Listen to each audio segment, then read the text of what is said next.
Hey, what's up guys? It's Uncle Kobe and welcome back to another Black Ops 2 news and information video. We're going to be taking a look at some leaked footage of the developers build of Black Ops 2, going through each and every assault rifle as you will see it once you get your very own copy in a couple months. I'll give each weapon a grade and together we are going to determine which gun is the best, at least statistically speaking. So let's make this short, let's make it sweet, and let's get right into it. Alright guys, so the first weapon we got is the M8A1. It is a 4-round burst fire weapon, however the burst can be fired in a quick succession. So first thing, just because the fact they mentioned it can be fired in a quick succession, I'm guessing it's going to be faster than normal burst fire weapons we've seen in the past.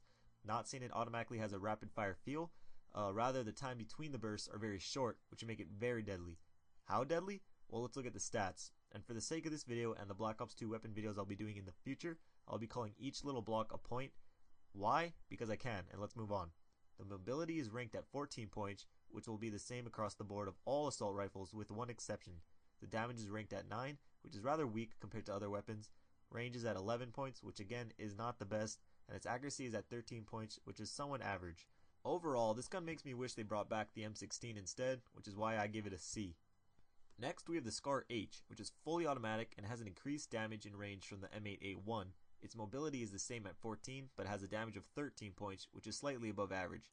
Its range takes a jump to 15, which is second best in its class, however its accuracy is second lowest at 12. Overall, this gun is nothing more nor less than average, which is why I give it a C+. Next on our list we have the AN-94, which is fully automatic, however the first 2 rounds of each burst are fired at a slightly faster rate.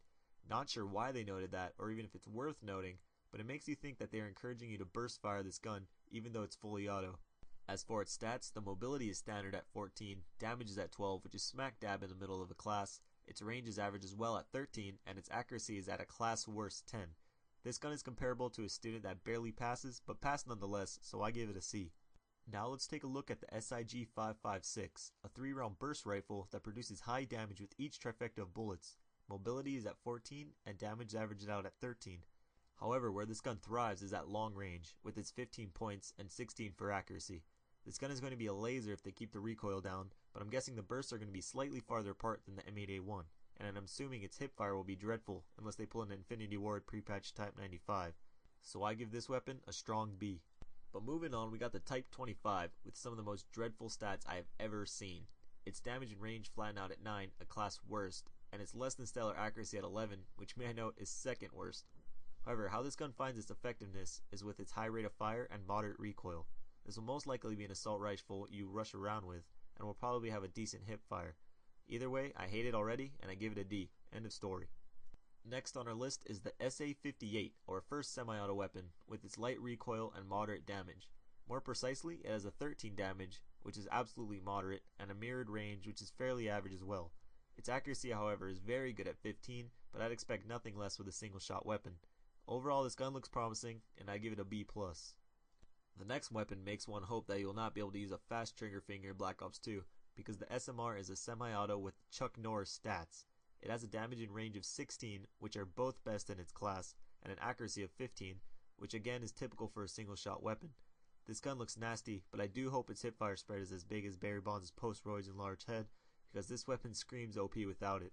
That's another topic, but I give this weapon an A-, but at long range it gets an A+++++.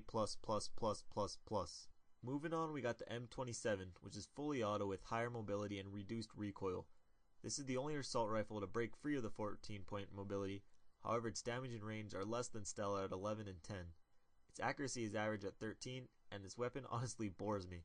The only real plus side is that you can run a tad bit faster, but if you are that concerned with speed, run an SMG. Because of that, I'll give it a B-. Finishing up, we got the M-TAR, which is easily the most versatile gun in its class. The damage and range are at 12, which slightly disappoints me. I wish the damage was at least at 13, which would make it close to the TAR we saw in MW2, and its accuracy averaged at 13. The difference maker with this weapon will be its rate of fire. If that is decent, I can definitely see a lot of people using it. Depending on that, it could be bumped up to a B+, but as of right now, it is stuck on a B.